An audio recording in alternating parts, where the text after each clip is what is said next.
Good morning. How are you? How is everyone today? It is February 24th, 2024. Oh, wow. 22424 today. That's the first time I actually thought about that. That's really cool. And glad to see you as you are coming into the room. Welcome, welcome, welcome to another session of Wondrous Roots, Your Health from the Ground Up. My name is Becky Rebecca Montrone. I have a business here in Keene called Wondrous Roots. I am a holistic health care practitioner with a degree in holistic nutrition. And I am certified through the American Association of Drugless Practitioners. I see people in private consultation as a consultant for all kinds of health problems, from wellness to cancer and just about everything in between, people of all ages. I meet with people either locally who live in this area, but I have clients all over the country and even out of the country. I will never meet in person. So we do that easily this way, via Zoom. So it's great to have you here. And I'm really excited about today's topic. So what do I want to say here? We are open here. We're on the third floor of the Miller Forge building, 103 Roxbury Street in Keene, New Hampshire. We are up on the third floor. You can access, get here easily, free parking outside the building. It's a big old mill building, which is really a cool building. Get off the elevator or the stairwell, and we are right here. And we're open 9:30 to 5. Our number here is 603-439-2603. And you can also reach out to me via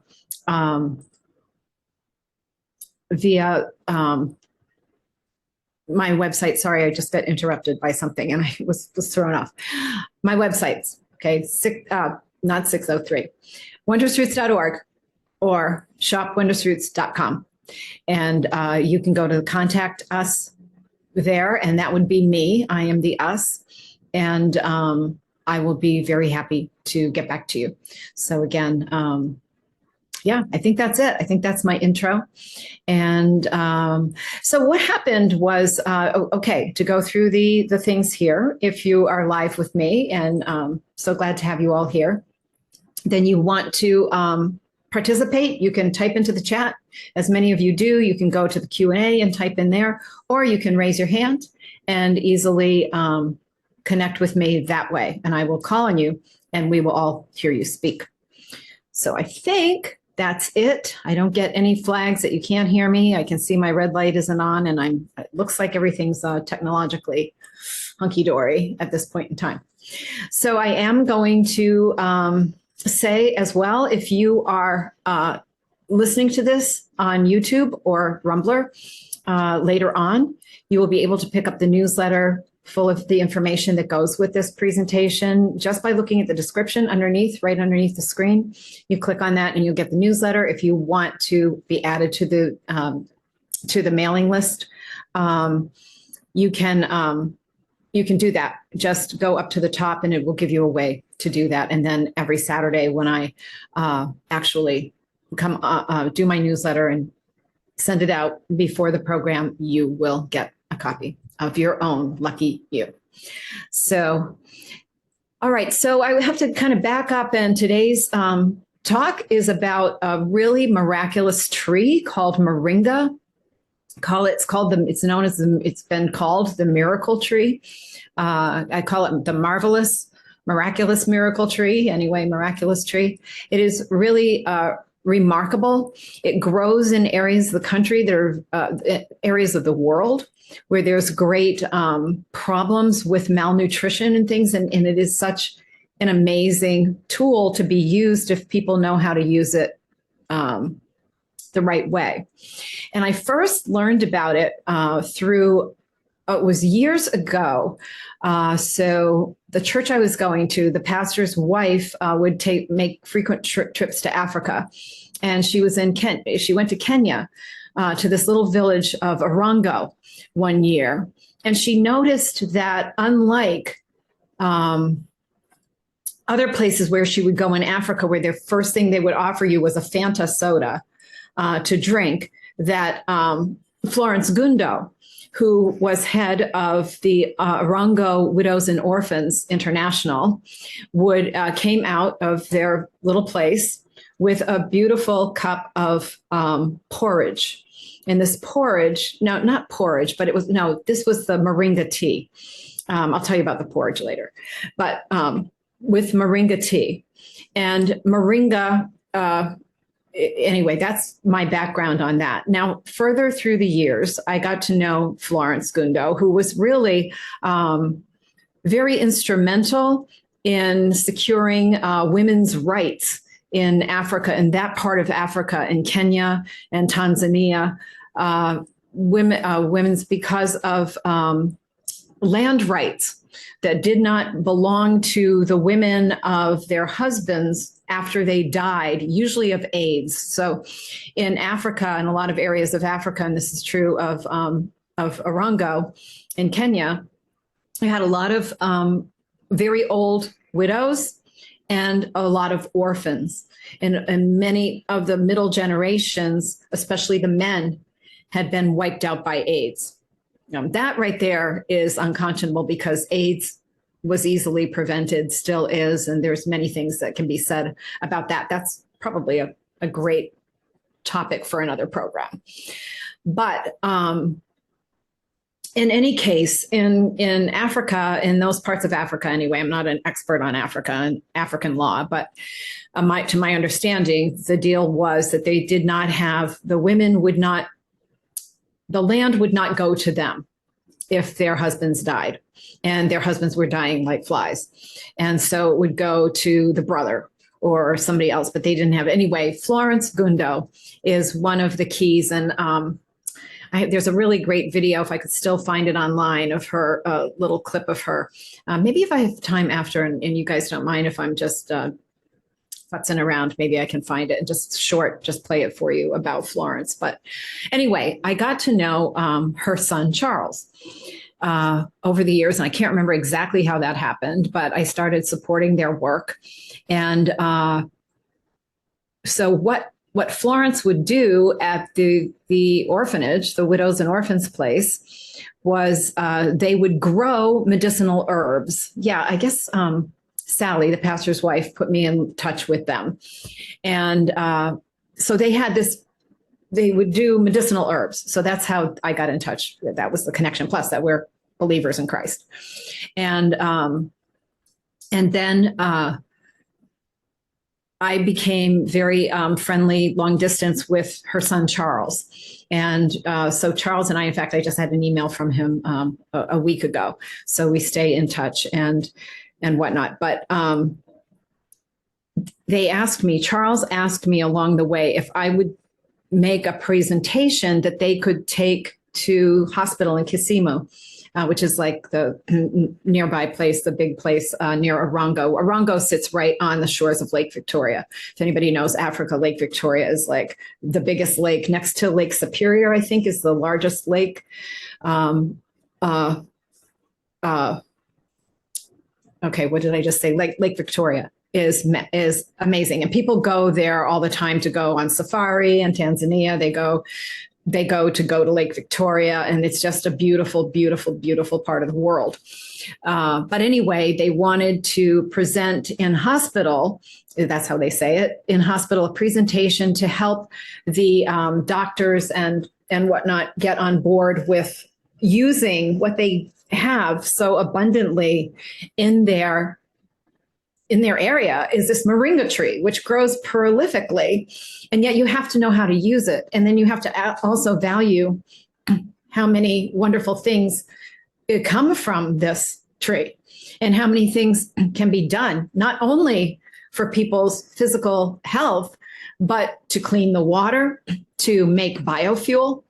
Absolutely ridiculous how many things can be done with the moringa plant. And also, I'm not sure what do they call it, but when you spray something on trees and it makes them grow better, almost like steroids, right? But making these things so that trees and things grow better. So God is just amazing in his provision in these areas of the world where sometimes other things don't grow very well, or you have long seasons of drought.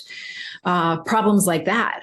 And having this really cool food. But right, you can't food or resource of food is a huge one of them. And wait till you see how absolutely amazingly nutritious moringa is, and how it rivals other foods that we would think there's no way people could get these nutrients from a plant. And yet, you know, the wisdom of God. So here we go. I kind of, I didn't really edit much of this, except I cleaned up a lot of the photos. I did this presentation for the hospital in Kisumu back in 2011. So I have it like I did last week when I did the MTHFR presentation. I also provided it to you as a PDF so that you can then have access to it later. Share it if you want to look at it again. It's not nearly as complex a topic matter as the methyl tetrahydrofolate reductase, MTHFR, that I did last week, which, by the way, was really fun for me to do. And I hope you enjoyed and benefited from that. So I think, you know, Brud is with us today. Brud Hodgkins from Indoor Organic Gardens of Poughkeepsie. And he was my guest back in the later part of last year, December probably, talking about broccoli sprout powder and the veggie powder they make using broccoli sprouts for sulforaphane, and then the radish sprout that goes with it so that you can absorb it properly. And so I think, Brud, you'll be very fascinated by this, because moringa is kind of like one of those same kind of sort of things, like a superfood. And so anyway, off we go. I'm going to share my screen to the PDF. Again, feel free to participate. You know how much I enjoy and invite that. One thing I did notice, and looks like I'm okay. All right, share. And let's see. I want to make sure I get my chat up, my participants there so I can see you, get my chat up there so I can see you. Get all that done.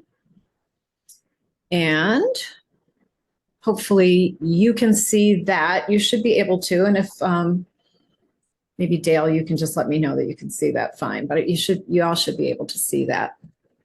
Moringa oleifera. Very, very, very, very cool. So without any further ado, I introduce the marvelous, miraculous moringa. So our purpose, of course, I did this for a presentation in hospital that I was not, you know, going to be able to be at myself. So to share with you first and primarily the amazing nutritional properties of this remarkable tree, especially to the impoverished and malnourished, even in areas where growing conditions are very difficult. Oh, so yeah, I didn't tell you that part. So Florence also, so what they would do is they would grow herbs and medicinal herbs and things like that, and process moringa to make this very nourishing porridge, which she would then use to feed the orphans and the widows, and then also to sell, to bring in income for this group of orphans and widows. Just very, very wonderful woman, Florence Gundo. And so anyway, so this was just a brilliant thing. Okay, so then to share some of its many documented medicinal benefits, which I think will kind of like knock your socks off. It's another one of those things. And then just to briefly list some of its incredible industrial uses, which I didn't focus on in this presentation because it was for the health arena. So anyway, there is the tree. It's kind of interesting looking, isn't it? I mean, it's odd.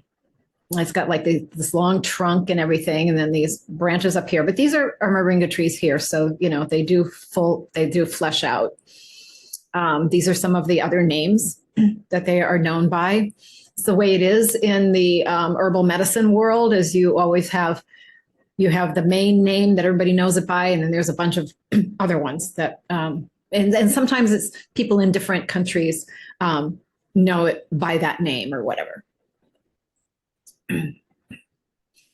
So it is a tree with amazing properties that contribute to health and well-being, a superior and remarkable food, antimicrobial, cancer prevention and treatment, many industrial uses. So the whole plant is used, the leaf, the flower, the seed pod, the root and the tuber, as well as the bark. And this is kind of a cool slide. So kind of go through these. The pods themselves, the seed pods have high fiber content and protein, treats the liver, can be used as a dewormer, cures pains and spleen problems. The leaves, anti-inflammatory, antibacterial, antifungal, stops bleeding, treats bronchitis, fever, ear and eye infection, diarrhea and gastric ulcers, and an excellent source of nutrition.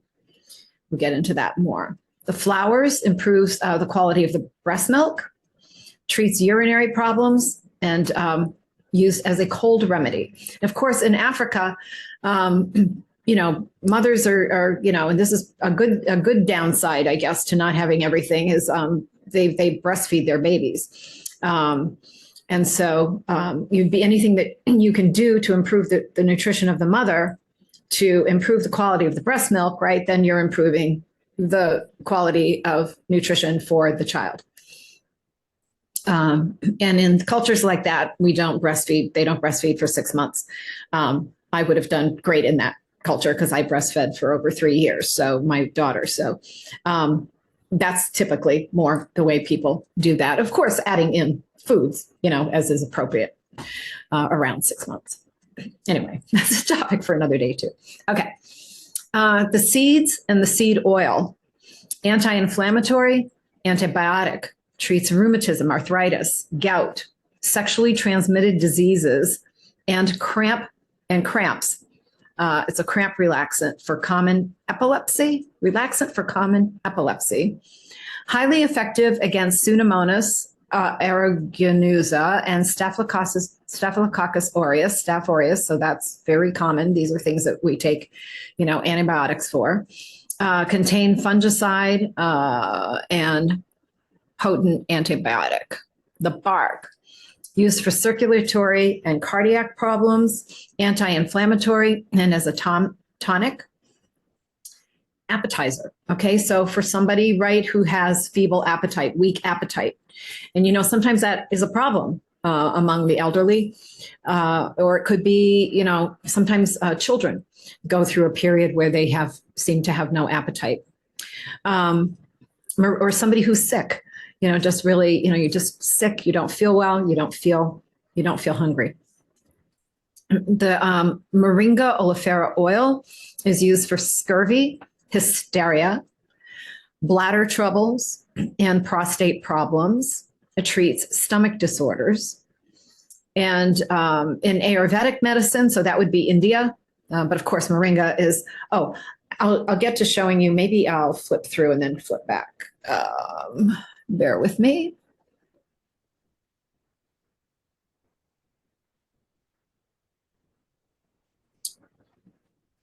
Yeah, it is really down there. Hang on. Oh, yeah. Okay, so this is really interesting, right? Because this is where malnutrition in the world is most prevalent. But look, this is where Moringa thrives. Talk about, again, God's provision. That's just absolutely remarkable. If you know how to use what's in your environment and you do use it.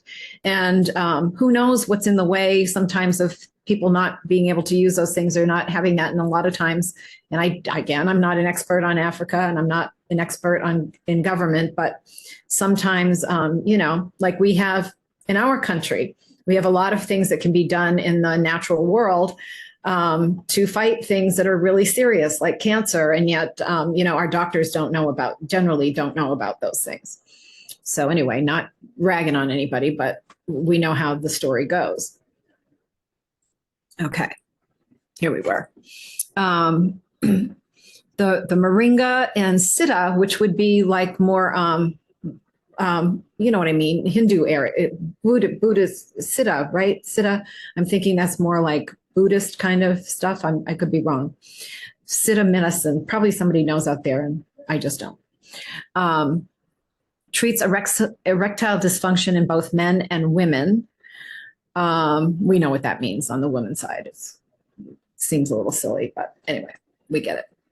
The gum, the resin itself, the tree resin, think about pine pitch, used against common problem asthma. And then the roots treats articular and rheumatism pain, relieves kidney and lower back pain, and is a nerve paralyzant. Paralyzant. I don't think that means that it paralyzes your nerves. But anyway, so this is the tree. And you can see here, here a tree grows in Brooklyn, right? If a little bit of a analogy there, a tree grows in the middle of these rocks. This moringa, which is this amazing source of nutrition, is coming out of stone. So the leaves, that's what they look like. There's just some photos here. Seeds. The seed and the seed pod, both of those are useful, we just learned. Flowers, these are the beautiful flowers. The root and tuber, the rhizomes, bark. So talk about, using every part of the tree, like nothing is not functional. It reminds me of when I would go on weed walks with really, real herbalists, I like to say, in contrast to myself, meaning that I am very book learned. I'm talking about herbalists who learned their herbalism like in the woods and then got the book learning. And really, so you go out with like a Matthew Wood or a David Winston or a Michael Tierra, people like that, and you're going to go on an hour weed walk, which means you're going to go out from wherever the conference is that you're at. And you're going to go out, and usually the herbal conferences are in nice places that are very, they're set in wildlife. And you're going to go walking down the road or the path, and you're going to stop and look at different plants. And the master herbalist is going to explain to you what all of these little plants do.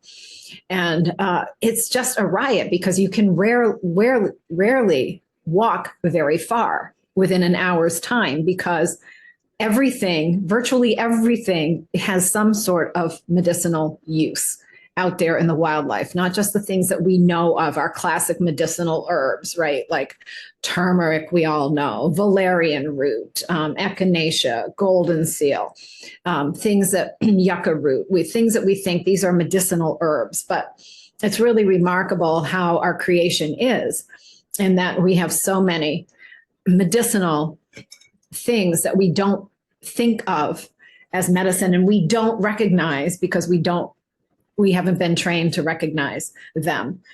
Very remarkable. Sometime I'll do my program if you guys are interested in this kind of thing, and I think you are. Like I once did one for Stoddard Garden Club here in New Hampshire, like a slideshow of the different plants, just as you'd be out on a walk. And it could be things in people's gardens or wildflowers that you would think are these are really pretty wildflowers, perennials that we plant, and we just know they're going to come up every year and they're just really pretty. But we don't realize that the American Indians way back when were using them for their medicine. We just think of them as now pretty, right? We don't kind of say these are medicinal and these are, decorative, but not the case. Some are poisonous too. So you have to know your plants before you just go out and start walking around your neighborhood and munching. Okay, so moringa for nutrition. There you have a typical group of people who can really benefit from that. A remarkably superior food for the malnourished, expecting and nursing moms. Jean says, order me one of these trees. I'll take the one from Brooklyn. Okay, good. The malwise woman, the malnourished, expecting and nursing mothers, children, the elderly, the general population. We make a tincture here, like we do with many plants, and I call our moringa moringa zing, just because that's the really cool way. You can see that when you go to the newsletter that I did for this, also have a powder and capsule form moringa. Can malnutrition be prevented? So the powder, you could mix with your broccoli powder, the veggie powder, right? Add that to your bread. You can add that to your stuff in the morning. Anyway, it's another green powder. Green is good. Can malnutrition be prevented? The solution to malnutrition lies in prevention, and this can be done in several ways. But the choice of product must comply with certain criteria. Criteria are accessibility, availability on the market, low cost, ease of preparation, general acceptance of benefit to the entire family, ease of cultivation. And we're talking now, I was talking in this presentation to the hospital in Kenya.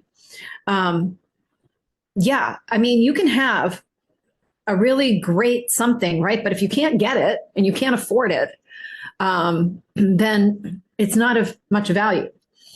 That's why, it's important for me when I'm working with people to know it's really wonderful, but if you can't afford a program, then you have to adapt. You have to do something different. If a person can't swallow pills, for instance, it's another thing, criteria, then you've got to come up with a protocol that's different, that has the same properties that, you get the idea.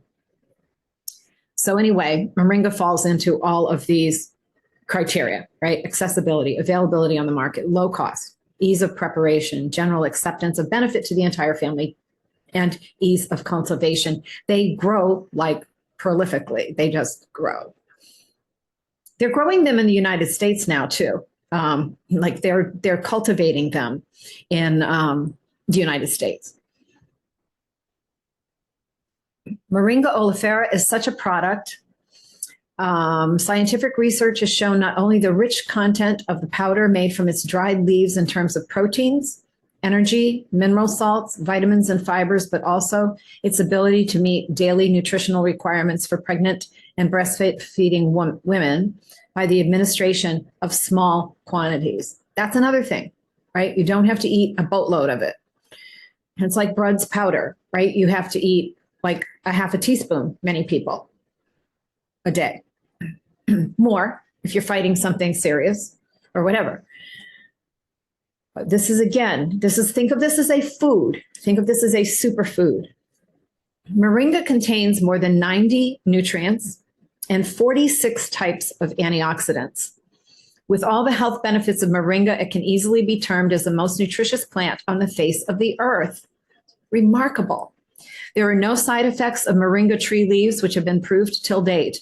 At the same time, it can be consumed by small children and adults alike. Therefore, many people have started using it in porridge, pastas, breads, etc., to reap the everlasting health benefits of the extraordinary moringa. We do that with other medicinal herbs as well, such as maca. Maca root is great for using in baking, things like that. But these, again, are easy things. Brudd has talked about, going back to the comparison in the broccoli sprout powder and radish, being able to just, put it on your pizza or sprinkle it on your salad or something like that, where that taste is more appropriate, right, than in a milkshake, for instance. So the leaves themselves, so we're talking about the leaves now. The leaves are a very rich source of calcium, potassium, iron, protein, zinc, vitamin A, and vitamin C. And I will say it's a provitamin A, it's beta carotene. But it is super rich. Wait till you see. Can the leaves really do all this? Oh, yes. So look at this, nutrient comparisons. 25 times more iron than in spinach. So our best source of, bioavailable iron is beef, right? But the heme iron, but for non-heme iron, spinach is basically considered like the vegetarian's way to get iron. 25 times more iron. 0.75 times the vitamin C as in oranges. No, 75 times the vitamin C as in oranges. And I'm not sure what the 0 there is for. And I would have to double check on that one. I have another chart with that there. But I don't think 0.75 oranges percent would be that impressive. But anyway, we'll have the jury out on that one for now. But 15 times more potassium than in bananas. Like when I tell people, oh, it looks like you need potassium, everybody goes, well, I eat a banana like once every 3 weeks, every 3 days, every 3 days a week, I'll eat a banana, right? So 15 times more potassium than in bananas. 4 times more protein than in eggs. Now think about that for a population with malnutrition. Think of that for people who don't have access to eggs, but do have access to moringa, like would be, and I don't know their access to eggs at the widow and orphans place in Orongo, Kenya. But at the same time, wow, to think that you can feed your children a porridge with 4 times more protein than is in eggs. This would be also really a big hit for the plant-based minded people. 10 times more vitamin A than in carrots. So yes, that's the same form of the provitamin beta carotene. 10 times more. It's not even orange. The leaves aren't even orange, for heaven's sakes. 17 times more calcium than in milk. So sometimes people are like, I don't get calcium because I don't do any dairy. And this would be a source of calcium for somebody like that. And definitely just pretty darned amazing. Gram for gram, the fresh leaf has 2 times the protein of yogurt, but the dried leaf has 8.5 times the protein of yogurt. Potassium, the fresh leaf has 3 times the potassium of bananas, while again, the dried leaf has 15 times the potassium of bananas. Provitamin A, fresh leaf, 4 times the provitamin A of carrots, but the dried leaf, again, so this is like really, if you're taking this if you're going to use it as a superfood type supplement like people do, the broccoli sprout powder or sulfur or spirulina or, oh, come on, what's the other one? Starts with a C that people do. Chlorella. Things like that, you're getting a lot of bang for your buck and for how much you eat of it. For the malnourished, moringa trees have been used to combat malnutrition, especially among infants and nursing mothers. 3 non-governmental organizations in particular, Trees for Life, Church World Service, and Educational Concerns for Hunger Organization, have advocated moringa as natural nutrition for the tropics. Again, there's that slide I took you to. It's like, wow, we have nothing to eat. Oh, really?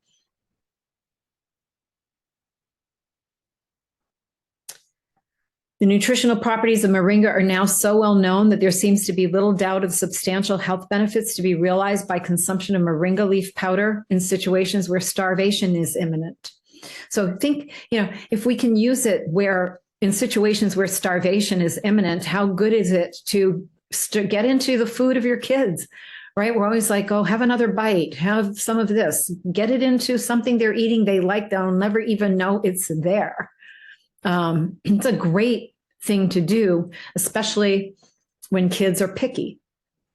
They're not going to know it's there if you stir it into a soup or if you stir it into some kind of concoction that they like. Spaghetti sauce is a great thing. It's a great foil for stuff like that. Among breast moringa oleifera,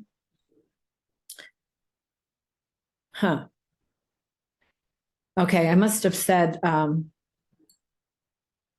must have messed that up, but I didn't notice it when I was going through today. Anyway, moringa oleifera powder increases milk feeding women. consumption of production, which means that this product offers not inconsiderable backup for women exclusively breastfeeding their infants. I mean, that is great. So just, yes, be getting that. And again, Florence Gundo using that very ingeniously, saying, how do we feed these widows and orphans, and doing this, and then having them all, working, doing this. And she's got a wonderful school there. I wish I could, again, I should have, I didn't have time. I was like this morning to do that. But people say, well, you always have time to do what you want to do. But, that's not really always the case. Haven't you noticed that? It's not always really true. So anyway, not if you want to be on time. This tree is available, affordable, effective. This tree has in recent times been advocated as an outstanding indigenous source of highly digestible protein, calcium, iron, vitamin C, and carotenoids suitable for utilization in many of the so-called developing regions of the world where undernourishment is a major concern. And think also how different nutrients rely on other nutrients for absorption. So you've got in there the iron plus the vitamin C. When we take an iron supplement here, in in modern times, usually good iron supplements will have, little extra vitamin C in there. And so, because vitamin C helps with that iron absorption. Again,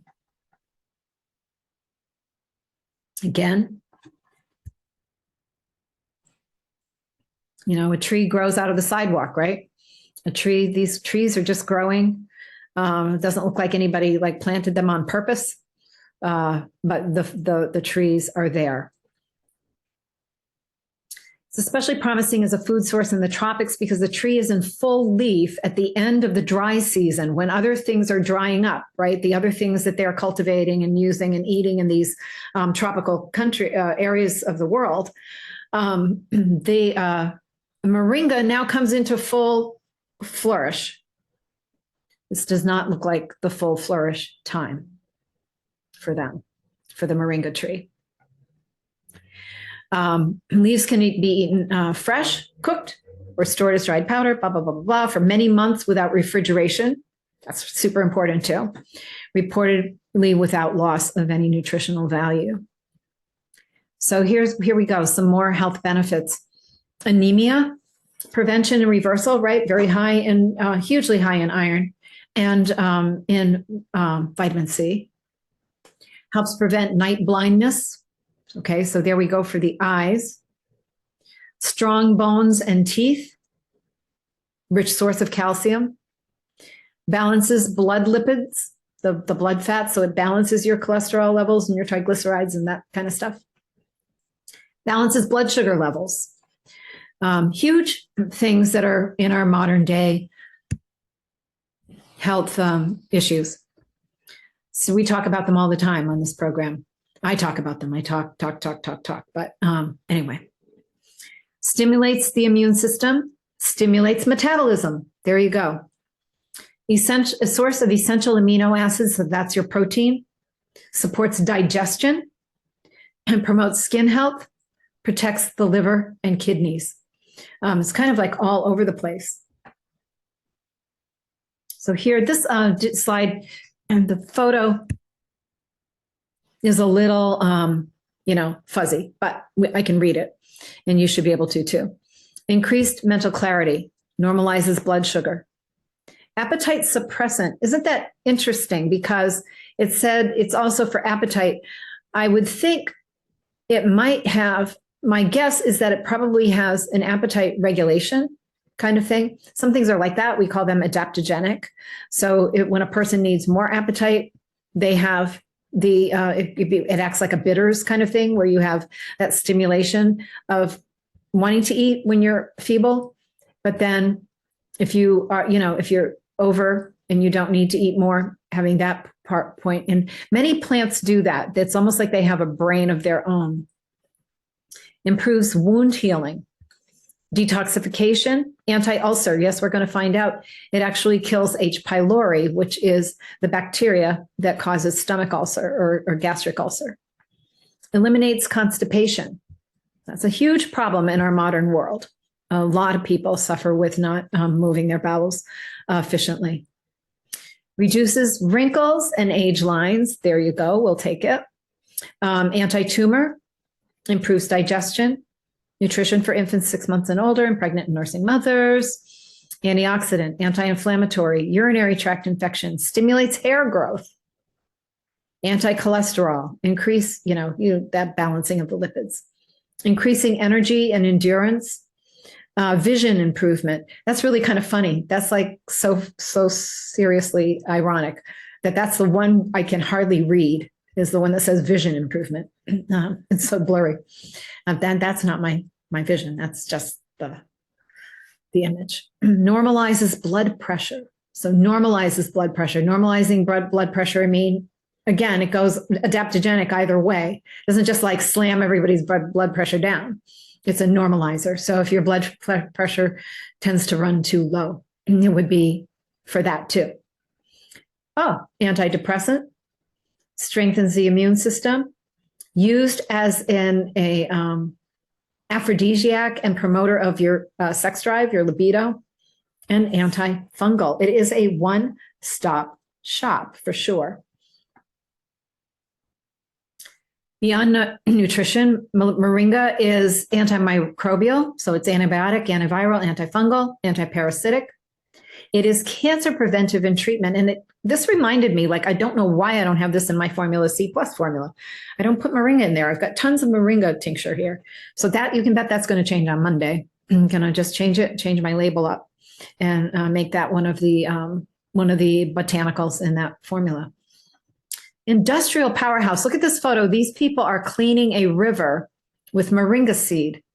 And there's a lot more, I did a lot more study into that than is in this presentation. It's really very remarkable that they actually clean whole rivers and make the water drinkable using moringa seed. And they do it in a high-tech way. They also do it as a exfoliant, right? So not an exfoliant like that, exfoliation, like a foliant. That's what they call it. When you spray on the plants you're growing, right? So that your miracle grow or whatever, so that your plants grow better. Moringa is fantastic for that. And of course, it costs them nothing. These trees grow all over the place. All they have to do is put the trees to use. And it's not like you're going to wipe them out. They grow like weeds. Extensive field reports and ecological studies forming part of a rich traditional medicine history claim efficacy of leaf, seed, root, bark, and flowers against a variety of dermal and internal infections. So that brings me, dermal infections. So that brings us back to skincare products. Now I got to rethink those. Moringa would be a great thing to add into, definitely to add into things that, skin type conditions, or taking internally for dermal infections. And people end up with a problem like that. Oh, what am I thinking? Things like dermal infections we would think of as you could think of like ringworm or something like a fungal thing, but you could also trying to think of what is that thing that kids get? Impetigo. But of course, rosacea has a fungal involvement, has a microbial involvement, and acne ends up with a microbial involvement because of the bacteria that forms because the things can't drain, the sebum can't drain out of the face properly. That's where you get that really painful acne. The in vitro bacterial cultures and observational studies provide a very plausible mechanistic underpinning for the plethora, I love that word, it's fun to say, plethora, of efficacy claims that have accumulated over the years. Antibiotics. It's clearly the area in which the preponderance of evidence, both classical scientific and extensive anecdotal evidence, is overwhelming. Okay, the scientific evidence has now been available for over 50 years, the antibiotic activity of moringa, although much of it is completely unknown to Western scientists. Effective against H. pylori. Again, an omnipresent pathogen of human beings in medically underserved areas of the world and amongst the poorest of poor populations worldwide. It's a major cause of gastritis and of gastric and duodenal ulcers, and it is a major risk factor for gastric cancer. Duodenal, meaning the duodenum, which is the first part of the first of the three parts of the small intestine that attaches to the stomach.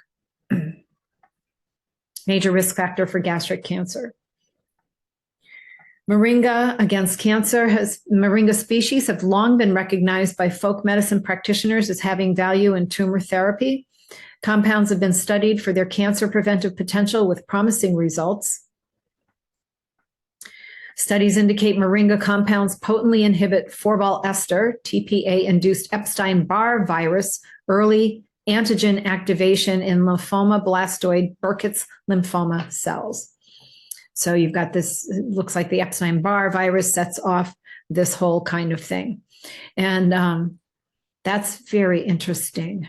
Lymphoma, Burkitt's lymphoma. Also inhibited tumor promotion in a mouse 2-stage DMBA-TPA tumor model.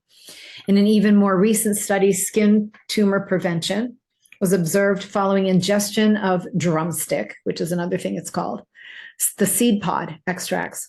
In this mouse model, which included appropriate positive and negative controls, a dramatic reduction in skin papillomas was demonstrated. So, wow, that is hugely medicinal. Some of the many industrial uses, the oil of the dehulled seed for human consumption is good because it resists rancidity, unlike most seed oils, right, that we're concerned about, especially there's a lot in the news about avoiding seed oils. Well, not this seed. This seed oil you don't need to avoid. Resist rancidity. That's like our saturated fats, or saturated, not our, we don't own them, but saturated fats like butter, like coconut oil, palm oil. And again, we get all these things in our creation given to us by our creator who made them. For stabilizing scents in the perfume industry. So that's really kind of interesting, you know, when you're formulating things like that, perfumery is like, that is like an amazingly intricate art and science for stabilizing the scents and keeping them where you want them. I'm sure that that's, you know, just in my experience with formulation, which is certainly not as intricate and as technical as making perfume. You know, scents can change on you. And so having something that can stabilize scents like that and then not go bad, then not have your perfume, you know, have a shelf life, if you will. For lubricating fine machinery. The seed, as we were talking about, for water sanitization. The leaf extract, okay, this is what I was talking about. They spray it on your garden, and it has plant growth enhancers. And I'm sure you can find product out there that you can just purchase and use, you know, because why not use it in your garden? You know, another thing that does that is neem. Neem is another plant that grows in similar areas. And neem, we think of India, neem is used as a plant growth enhancer, as a foliant, but also as an insecticide. And it's really good for the plants, but the bugs don't like it. And it helps your plants. It gives them a growth burst. And I think people do typically think that's more common, that people will use in this country, neem-based people who are into that kind of thing. The whole plant, they can make biogas. And I did remember researching more about that. That's really interesting, that they actually can make fuel that can operate things that use fuel, like cars. Foraging material. So it's excellent for your animals out there, just to go and forage and eat and take advantage of as it grows wildly and prolifically. In summary, the Moringa oleifera tree provides an amazing array of resources, especially to those in impoverished tropical communities, superior nutrition that is available and affordable, medicinal properties for the prevention and treatment of many diseases, industrial uses, serving the entire community and providing income through the sale of crops and in the provision of jobs to workers. Yeah, I mean, just take Florence Gundo, who basically uses moringa to feed her widows and orphans, and herself, I'm sure, and also then to sell, to go out and sell to make money so that they can provide for their other needs. It's really, really wonderful. I'm going to see if I can find anything about Florence really quick. There used to be a really short, good video. My Dead Husband's Land is the name of it. So bear with me. I won't keep you. My Dead Husband's Land, YouTube. Let's see if I can find it. No, that's terrible. Oh, here it is. Yeah. So, but I'm not sure if we can actually see. This is quick. There's Florence Gundo right there. Oh, wait a minute. I got to share my screen. Hang on. I got to share my screen. Hang on. Okay, good. I found it. This is just really short. It's like a couple minutes.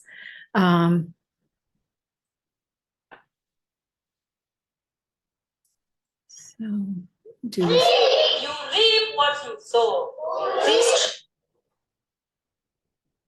children will be helped by the cultural changes in Urongo. They will reap what their elders have sowed. No one will be able to take their parents' land away from them should their mothers and fathers die. A culture that is static is not a culture that is doing anything positive to the government and to the people. Things must be dynamic, and it has to go slowly by slowly. You can't compare this 20th century with the 19th century. All culture is dynamic. We have positive aspects of culture, which we think we need to revive and work with. You will need to take care of your brother's children. You will need to take care of your sister's children. So we need to promote the aspect that cares for other people. But we also need to do away with the aspects of the culture that are actually exploitative, that are actually harmful, that actually perpetuate the gap, particularly the gender gap between men and women. If you miss me working here, you will find me nowhere. There's But Florence. coming up to God's glory, I'll be working. The floodplain on which Urongo is built once rang with cries of fear. You will find me nowhere. But villagers such as Florence Gundo have turned it into a place of joy. In the face of death, they've refused to lose hope. They've used AIDS to transform their society. I'll be talking up there.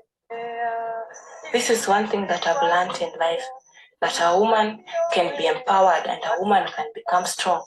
And if a woman knows her right, it is good for her. Another sunset over Lake Victoria. Urongo is tiny compared to the massive lake nearby. But the courage of its women boosts the village. One Luo translation says Urongo means salt of the earth. But for the villagers, that meaning has changed. They say Urongo means love.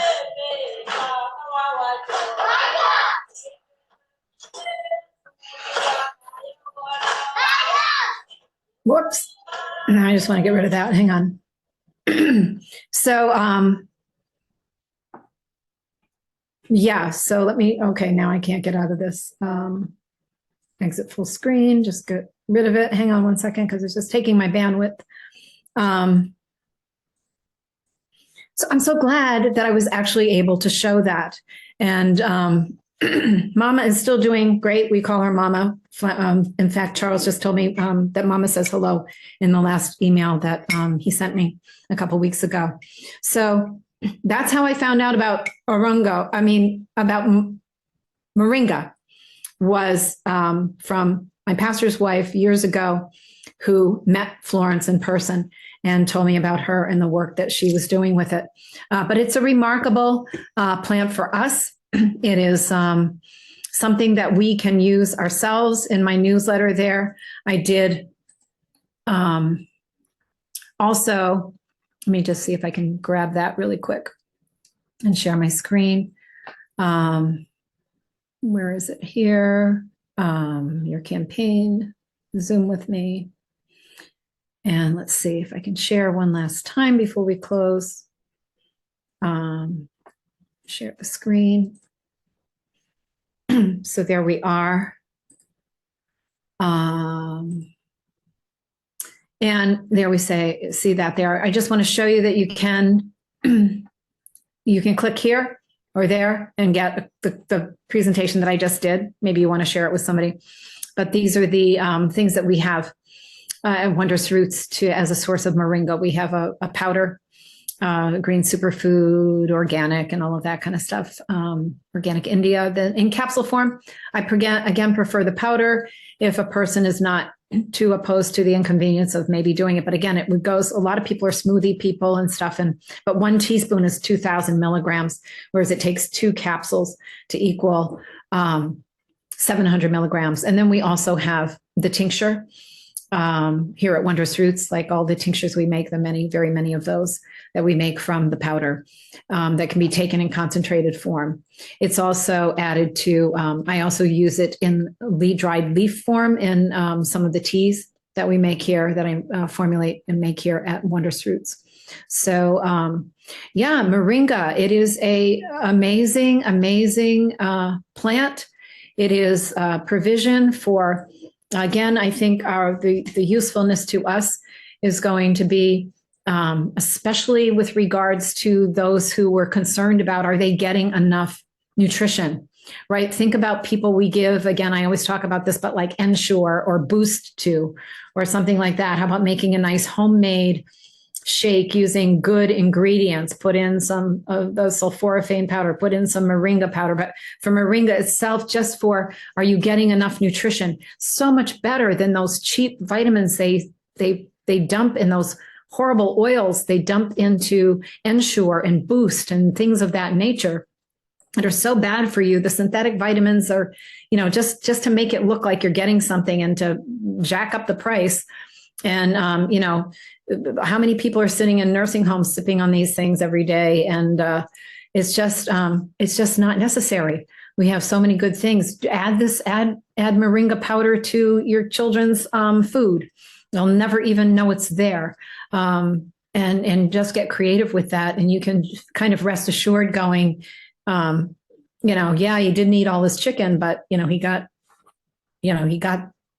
all of this protein and all of this calcium and all of this iron and all of this vitamin C and vitamin A and all kinds of stuff. It's really, really, really wonderful. So we have a wonderful world full of food, and we have a wonderful world full of super foods.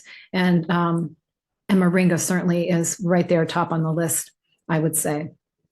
So I want to thank everybody for being with me today. This has been really fun. I am not going to be here next week. I have something else going on, so I will not be doing a program next Saturday, but I will be back the following week with something hopefully thrilling. And I hope you have a wonderful weekend this weekend, and just everybody be really well and stay well. And thanks for joining me on this journey of health. Take care.